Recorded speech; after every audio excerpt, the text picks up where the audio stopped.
guys, welcome to the baby care channel. సాంబ్రాణి పొగేస్తే పిల్లకాయలకి సిడిలు గిడి లేకుండా ఉంటుంది. తలగపోసినప్పుడు కంపల్సరీగా వేయాలి. ఒకటి ఇప్పుడు బాగా నెమ్ము చేరుంది పిల్లకాయలకి. ఆ నెమ్ము చేరినప్పుడు కప్పర లేక బాగా పసుపు పిండి ఒక స్పూన్ అర స్పూన్ పోస్తే చాలు.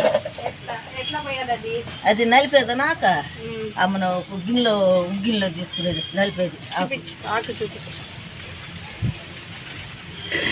ఆకు కదా కప్పరెళ్ళాకు. ఈ ఆకు నలిపి పసురు వస్తుంది.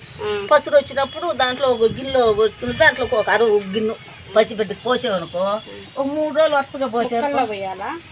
ముక్కలు నోట్లో వేయచ్చు, నోట్లో అయినా వేయచ్చు. ముక్కలు అంటే పచ్చిబిడ్డగా మరీ ఎక్కువ నెలబిడ్డగానైతే ముక్కలు వేయాల. పచ్చిబిడ్డగా అంటే 5 నెలలు 6 నెలల బిడ్డ పోయచ్చు, కడుపులో పోయచ్చు. ఎన్ని అరుగిన్నె పోసామనుకో 3 రోజులు పోయాల. వరుసగా 3 రోజులు పోసా ఉదయాన్నే పోయాల పడగడుపునే. అప్పుడు ఆ బిడ్డకే నెమ్ము తగ్గద్ది. అవి కూడా ఇంకొక తగ్గకపోతే గాడిద పాలుల్లా అవి పడగడుపునే ఒక గిన్నె బాస్తా 3 రోజులు పోయాల. చప్పున ఆయాసం కానీ ఉబ్బసం కానీ కాళ్ళు నొప్పులు కానీ ఒళ్ళు నొప్పులు కానీ నెమ్ము కానీ దగ్గు కానీ అన్నీ తగ్గిపోతాయి.